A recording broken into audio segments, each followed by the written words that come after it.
Hello. Thank you to the chat organizers for putting together this wonderful festival. All right, so I do the archaeology of numbers. Numbers appeal to me because their materiality is somewhat elusive and not even always considered sort of culturally produced. Certainly, philosophers and physicists dispute whether numbers are human constructed artifacts or are some kind of intrinsic coding of the universe. So numbers kind of exist in between material and discursive culture, challenging notions of such distinct categories even. Like, does the concept of fiveness exist discursively outside material iterations? I'm definitely on the side that suggests that fiveness requires some material substrate to be iterated, if even just the neurons in the brain.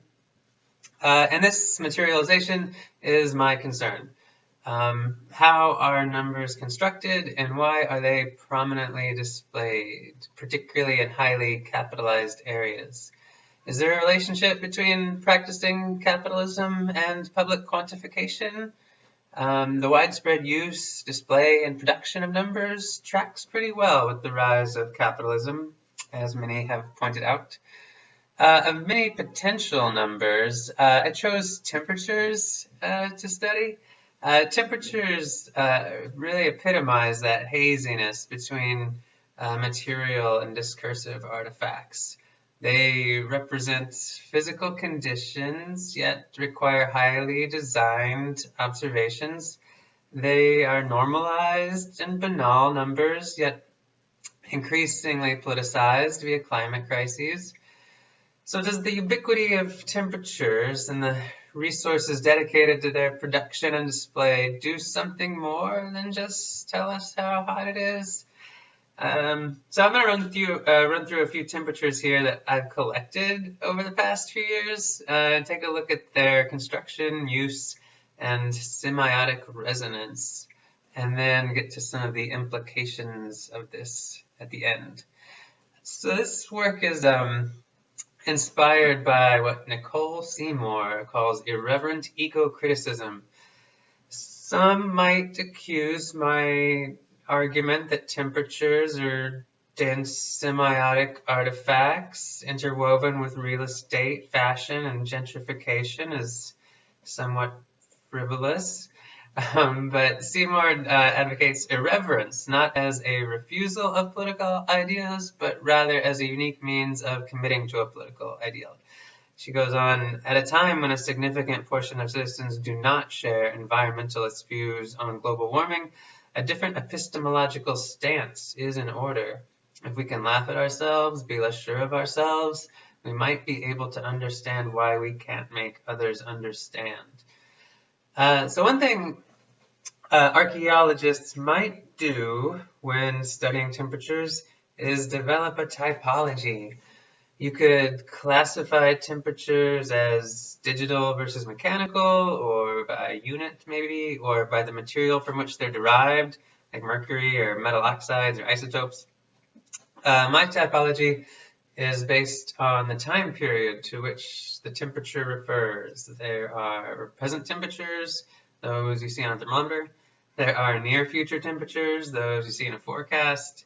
Archaic temperatures, those created by paleoclimatologists, and the deep future temperatures that the IPCC is producing. Okay, so here's this artifact one. You see this on a billboard, or this was captured on a billboard in the Soho neighborhood of Manhattan. It's a pretty expensive, fashionable spot. This artifact, as you can see, appears as part of an ad for the French fashion line Yves Saint Laurent, with these nice looking people on it. The artifact here is this 97 degrees, the number here, the electric number. You can kind of see the company that owns and operates the billboard is Outfront Media. They sell this space for $20,000 a month. Outfront uses another company called Daktronics to make the electric signage for its billboards.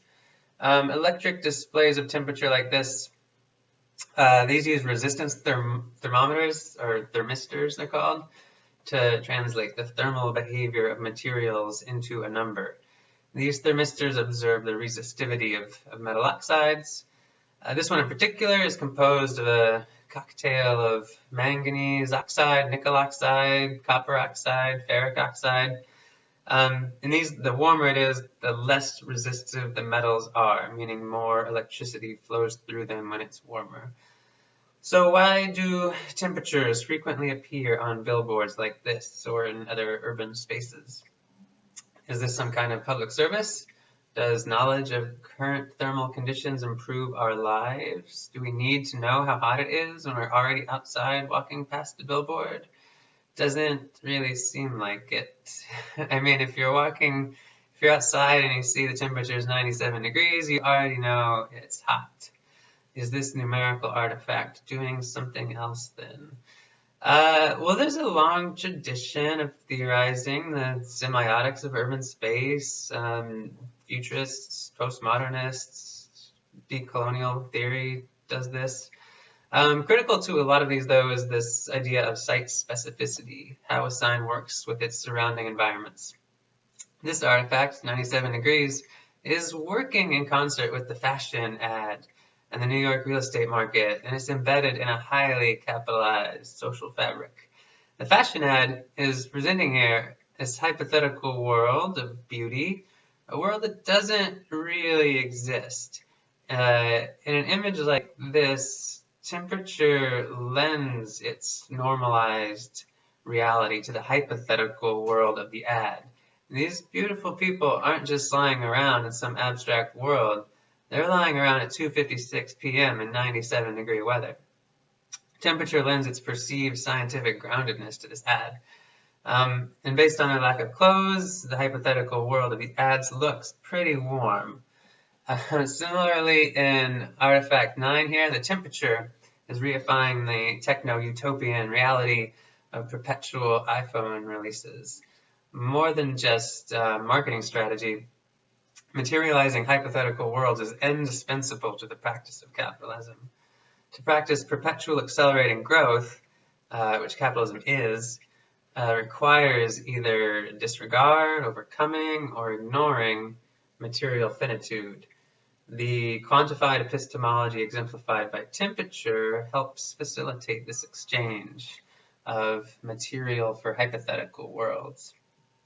Artifact 8 here, number 62 degrees, appears on the Brooklyn Bridge, above a burning car. This artifact was also produced by a thermistor, but from a different company than the previous artifact. Every company's thermistors use a slightly different recipe for the metal oxides. This kind of challenges the idea that there's a real single temperature at any given time or place. If Daktronics uses 34% manganese oxide and Watchfire uses 33%, which of these is the actual temperature? Temperatures aren't just these pre-existing entities floating out in the universe, but they are products that must be materially fabricated. This artifact sits atop a newly renovated luxury apartment in Brooklyn. Previously, the incredibly valuable real estate here was owned by Jehovah's Witnesses, who sold it in 2016 to this real estate conglomerate for about $340 million.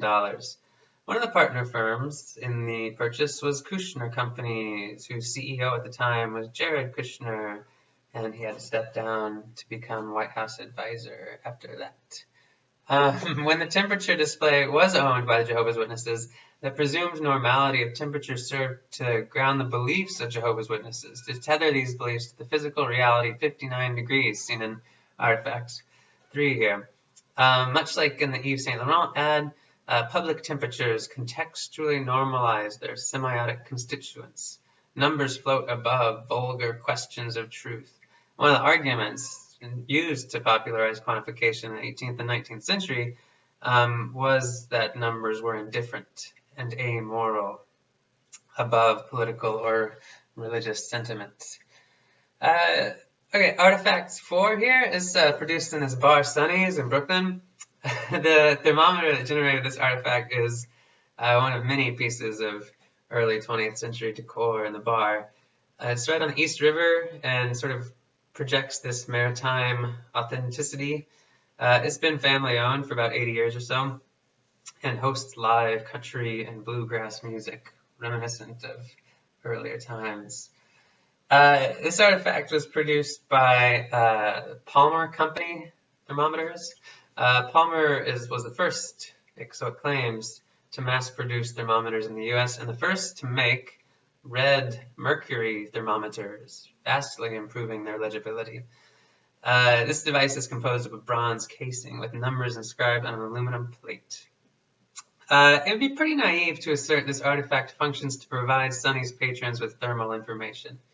If one does register that there's a thermometer before them, it's not really easy to discern its readings, especially if you're drunk. It seems clear from the surroundings that the primary function of this instrument is decorative, complementing the bar's aesthetic. This artifact works with the aesthetic to help materialize, again, a hypothetical world quite different from the fashion ads, though. Sunny's cultivates a hypothetical world where violent neoliberal gentrification of New York hasn't occurred. There's still working class and uncommercialized musicianship. While this hypothetical world is comforting, it is a neo-nostalgic rendering of non-existent experience, like those created by fashion ads. While the hypothetical world of luxury fashion is aspirational, the hypothetical world of Sunny's is retrogressive. It supposes to be a sanctuary untouched by the history of the last century. Okay, artifact 15 here. It's also in a bar. It's a bar called Hank's. It's no longer around because it couldn't afford to stay in existence. But as this artifact is a much sort of denser semiotic complex. It includes, the TV, turn to the local 6 o'clock news on the network ABC. This artifact is part of a forecast. It's a temperature describing future thermal conditions, which is perhaps, more useful for the bar patrons, like future wardrobe decisions. But is this really even what forecasts do as public semiotic events? Are they produced for us to know the probability of rain in 5 days? Or rather, did they ensure us that the next 5 days have already been mapped into capitalist futurity? Near future temperatures are constructed out of digitized algorithmic equations. Thousands of temperatures are aggregated with other climatological data run through proprietary equations.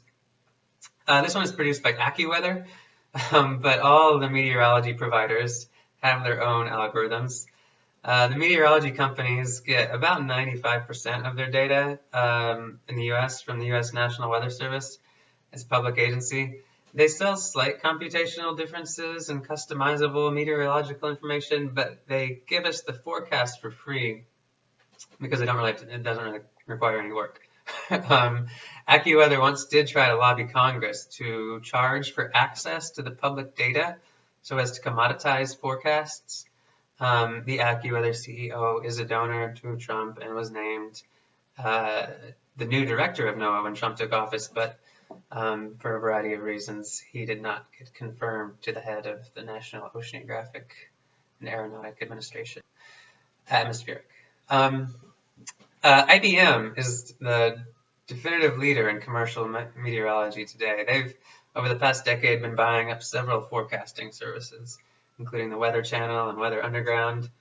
They have a meteorology AI called Deep Thunder that processes 3.5 petabytes of data per day, generates 26 billion forecasts. AccuWeather only processes 12 terabytes per day.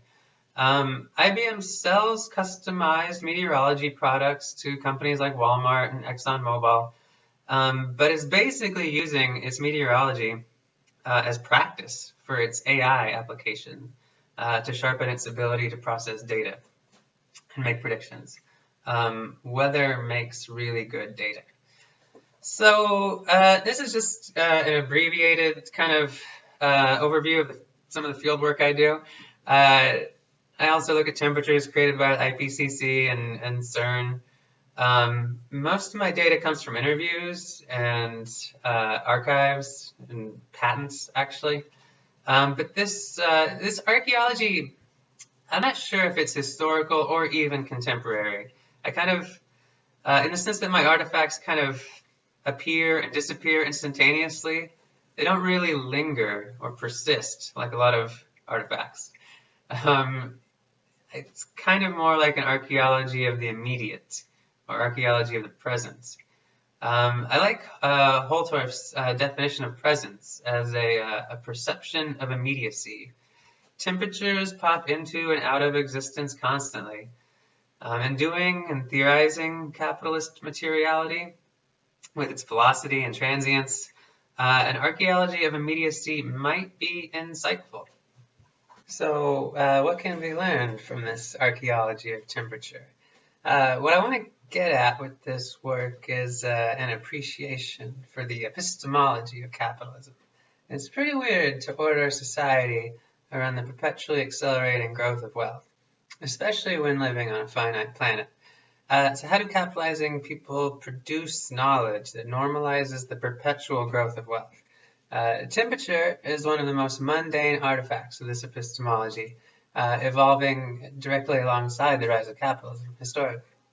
As evidence from temperatures, quantification seems pretty important for an epistemology of capital. Some historians have explicitly argued that the rise of numeracy directly follows from financial pursuits. Certainly the invention of and acceptance of probabilistic reasoning follows from financial pursuits like games of chance and the insurance industry. Like capitalist growth, numbers never end. Fuel runs out, food runs low, water dries up, but numbers keep going. Thermodynamics also follows from financial pursuits. It's from studies of the steam engine that physicists developed thermodynamics. As steam engines overtook water mills as primary sources of work, the physics moved from hydrodynamics to thermodynamics. Efforts to more efficiently profitize the relationship between heat and movement delivered our first and second laws of thermodynamics. And the number produced by thermometers, temperature, was indispensable in this construction. Temperature was co-opted by 19th century thermodynamics to complete the equations that explain the relationship between heat, motion, and pressure. So after being invented in the 17th century, temperature did not become defined until the 19th century as the average kinetic energy of particles. Capitalism is thermodynamic. It requires the generation of more and more heat, the domestication of heats, and an exploitable relationship between heat and movement to perpetually accelerate the growth of wealth. While a lot of people like to trace the history of capitalism through various techno-social developments like the enclosures, banking, East India trading companies, or slavery, there's a clear leap in the scale of wealth accumulation with the arrival of the steam engine, with capitalism going thermodynamic. Indeed, the steam engine replaced the cheap labor of slavery with the cheaper labor of coal. It's from the thermodynamics of the steam engine that the concept energy was formulated, without which the perpetual growth of wealth would be conceptually impossible. Energy itself is a numeric relationship between mass and velocity. Energy is not a material like coal or uranium. Energy is dematerialized, mathematized work. And to grow wealth forever, you certainly need a dematerialized source of work. Without the thermodynamic conception of energy, capitalism wouldn't make any sense. So it's slightly troubling that our laws of nature are derived from studying how particles behave in a steam engine, a pretty unnatural environment designed specifically to grow wealth and transform the planet into commodities. You can't help but wonder if using a machine designed to grow wealth as the basis for understanding the universe might naturalize the growth of wealth itself, and if the desire to exploit the relationship between heat and motion assumes the perpetual growth of wealth. And this is the capitalized epistemology that we have today. Thank you.